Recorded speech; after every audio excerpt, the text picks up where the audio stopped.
telling you. This one is for you. Simama tumkaribishe naibu wa rais.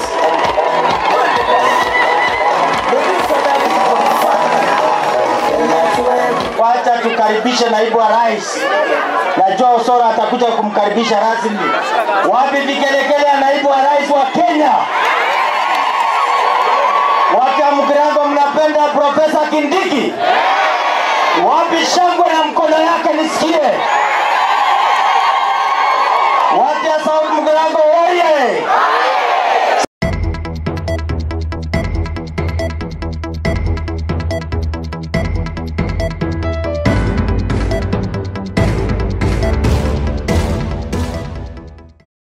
So for now tunataka tusimame na wananchi saa hii mambo yao. Kwa sababu wakati mmechagua hii serikali vile imechaguliwa imekuwa ni serikali ya watu wote. Wale walipiga kura na wale walipiga kura mahali ingine. Kwa sababu ule amechaguliwa ndio kiongozi wa nchi.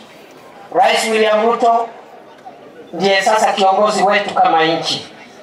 Na ni rais wa Kenya. Hakuna mahali pengine mtu mwananchi wa Kenya atatafuta rais mwingine. Kwa hivyo kazi yetu ni kusukuma mambo ya maendeleo usiku na mchana, kulia, kushoto, mbele, nyuma, juu, chini, paka mambo ya campaign ifike siku huko mbele. We have no time for sideshows, for small politics, little things here and there. We have no time for those things. Wananchi mnakubaliana na mimi? Tuendelee na kazi? Tuendelee na mboka? Are you sure? Seriously? Niseme hivi. Mnajua wale ambao wamekuwa marais Kenya hii. Hakuna rais hakufanya mchango wake katika kuendeleza taifa la Kenya. Mzee Kenyatta, Mzee Moi, Mzee Kibaki, Mheshimiwa Rais mstaafu Uhuru Kenyatta, hakuna mtu hakufanya kazi yake. Kwa hivyo jukumu ya rais wetu wa tano, Mheshimiwa Ruto, ni kuhakikisha mahali alipata nchi 2022 aisukume mbele.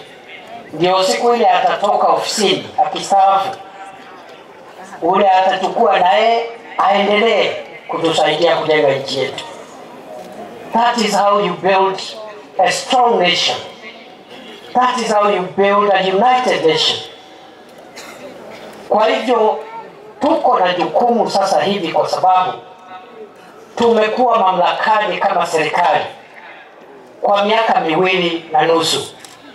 Lazima tutoe report card ya mahali tumefikisha mambo ya maendeleo. Zile ahadi tulitoa tumeifikisha wapi? Ndio vile tuseme ile imebaki tuwaambie bado tunashughulikia, because we still have 2.5 years to finish our commitments. Hatukusema ati ahadi ya siku moja ama wiki moja ama miezi 6 ama mwaka moja. Ahadi tulitoa 2022 to 2027 when the country will go to the next election. Nataka niseme ya kwamba 2022 mahali Rais William Ruto alipata nchi, tulikuwa tumepitia mambo machungu ya kiuchumi. Sio kwa sababu ya kukosa bidii kwa rais mstaafu, ni kwa sababu nchi na uchumi wetu ulifungwa kwa miaka 2, takriban miaka 2, kwa sababu ya COVID-19. Ninyi mnakumbuka corona? Mnakumbuka corona? Si ilimaliza mwaka na kitu, tukijifungia manyumbani, biashara zikafungwa, hakuna mtu anaenda kazi. Hiyo ndio iliharibu uchumi wa Kenya. Ndio unaona by the time mchague Rais William Ruto 2022, nchi ilikuwa katika hali mahututi. Uchumi wetu ulikuwa mahali pa hatari, kwa sababu uchumi ulikuwa umefungwa na maneno ya corona.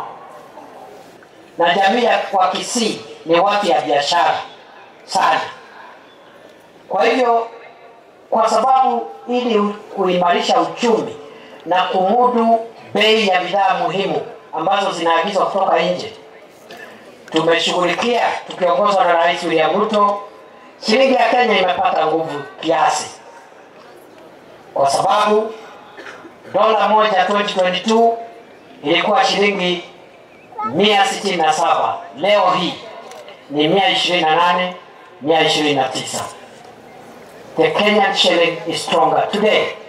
Na vile ilikuwa inacheza imewacha, it is now stable 127, 128, 129 per dollar for more than a year now.